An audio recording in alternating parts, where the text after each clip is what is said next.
Like he had a wrap on his thumb, and obviously from the last game, how's that going? First of all, I got you to get these guys. Yeah. Come on, right Yeah. here, right here. What is this? Sac State in the house. Everybody in Sacramento, let's get behind these guys. Sac State in the MF. Can I say that? Yeah, sure. MF house right here.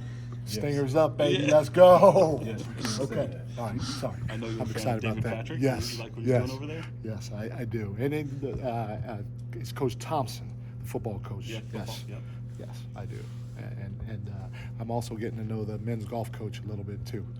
Yes. Really? Yeah. Playing golf? Yeah. So my stepson plays golf, and so I called and asked him for a couple of pointers. I don't know much about golf.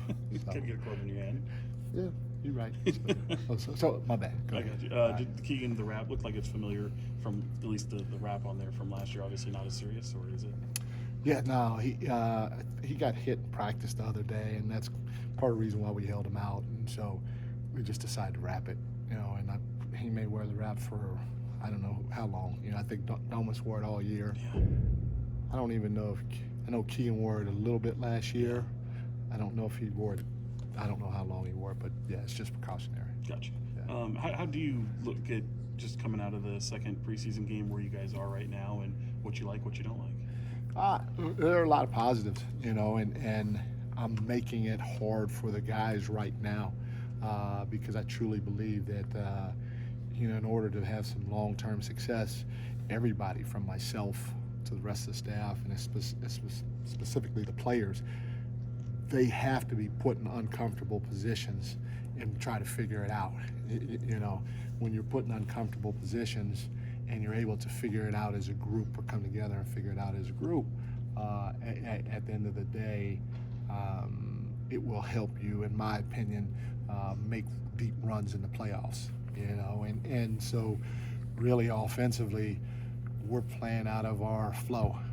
We got two things in offensively that we're playing a lot out of, and now as we go along, we may add some stuff. But the reality of it is, we were an offensive team last year, and we scored a lot of points. And right now, we changed a few things offensively. Guys got to figure out how to continue spacing the floor, how to continue playing with pace, getting off the ball on time, reversing the ball and touching the paint, our core staples of what we talk about offensively. They got to figure out how to do that with the limited amount of stuff that we have in. Coach Brown, when you talk about offensive, the other day before the LA game, you were talking about having these guys playing groups of 5. How's that working after 2 games right now? Again, that's another situation, and most teams are doing that part. There are a lot of NBA teams that are doing that part, that are playing a lot of guys. But when you play groups of 5, that's a little different than what you do during the regular season. Usually, I explain this a little bit. Usually, your second unit is really not a second unit, because you usually mix a starter or two with those guys. And I'm kind of wholesale subbing as quickly as I can, getting 5 new guys out there at a time, because I want to give everybody a run. I also want to put guys in situations where they may be, their role may be different because they're with these 4 guys, as opposed if a starter's out there, And so again, it's part of it is trying to get as many guys as I can, meaningful minutes, and then another part of it is again trying to put guys in uncomfortable situations or different situations and see if we can have some success or find success from it. In watching the film back, how did you see Duarte make an impact defensively? I thought he was really, really, really good on the ball in the pick and roll game. One of the things that we emphasize here, when we're defending the pick and roll, which we weren't good in last year, we were 30th in the league out of 30 teams, by the way. But when you're on the ball and you hear the command, whatever the command may be, you got to send the ball towards the screen, but you also got to do it with a 1-2 into the ball, so that it has to be with a physical presence. And I thought he and Fox, Davion too, I thought those 3 were really, really, really good with that at a high level. I also thought he was good. They tried to run a couple of DHOs with hot players, and in that situation, during dribble handoff, again, you got to get to the body. You got to go over the screen, go over the DHO, and try to blow it up with your hand. He was good with that. He got they tried to post him up one time in transition. I think it might have been Christian Wood, maybe. I don't know who the big was, but he stood him up, and then he fought to get in front to white him at the right time, and he came up with the steal. And you just watch his effort, how hard he's playing, even when it comes to chasing guys off of pen downs. And so I thought his defensive effort and play was at a high level in that last game. Do any of these next 3 tests for you guys before the season starts, do you try to make it more, I guess, what you would see in a typical season game? A little bit. I know for sure this game will probably play the same. Probably just play the same way. We may add 1 or 2 things offensively. We may try to mix things up a little bit more. But as we continue to get closer to the regular season, we will try to get most of our stuff in and then try to get our guys real minutes and try to get the rotation down as close to what it may be come opening night. I know you've said your 2 to 4 are pretty flexible, but is there a difference in your mind with Sasha playing the 3 versus the 4?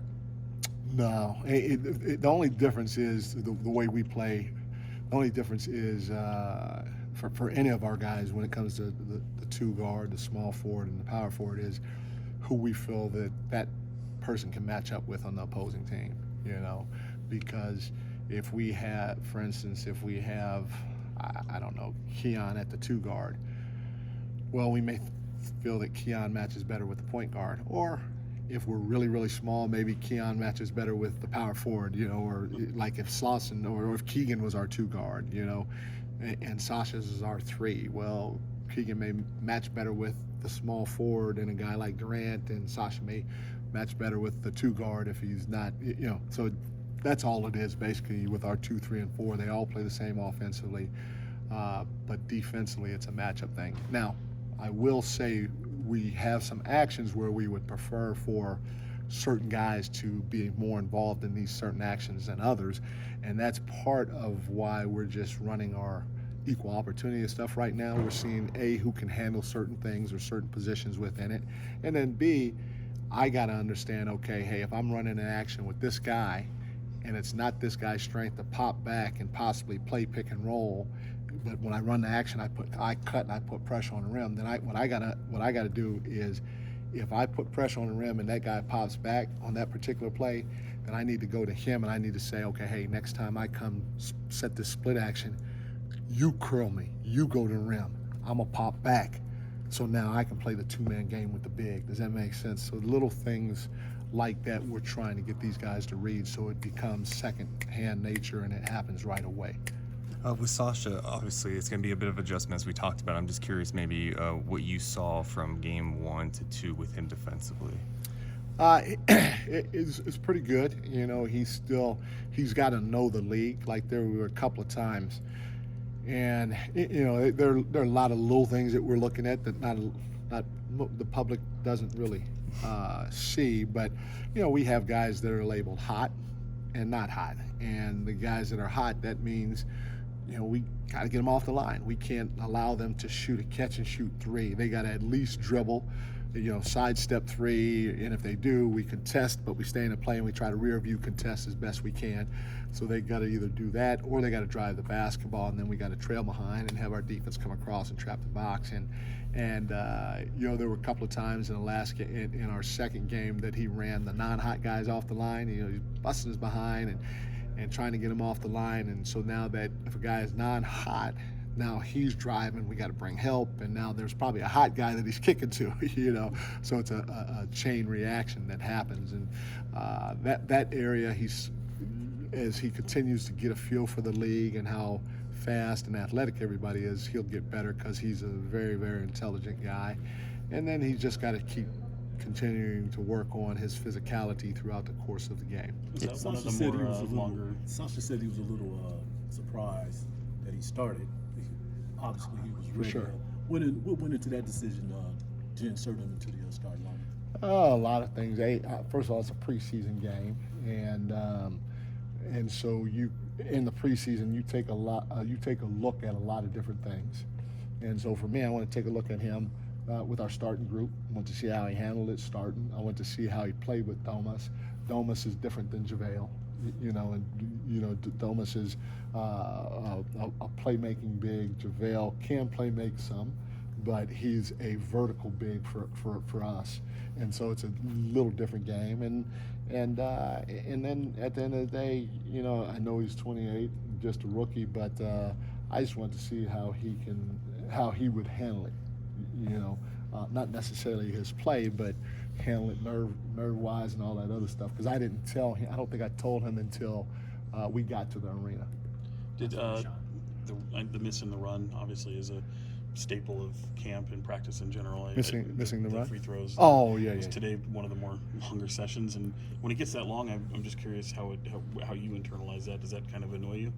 No. The only thing I was hoping is that our medics had oxygen over there, because I think I hit that whistle like 45 times today, because of it. I mean, hey, we got to make free throws, and it was great because at the end of the day, I mean, you saw none of them were complaining about running, because most teams would be like, why we got to run? But no, well, we don't have to if we just make free throws. Right. And so, in my opinion, putting guys in that situation, because peer pressure is bigger than anything else in our league, at least in my opinion, and putting them in that situation is a great opportunity for them to step up and knock 2 free throws down and keep it moving. And so yes, that was the longest that we've done it. Hopefully, it doesn't have to go that long again. And I told the guys at the end, I said, we talk about winning the day every day, and I thought up until that point, we won the day. Because we went through that, at best we tied it. And so we have to figure out going forward how we can do better. Cool. Thank you.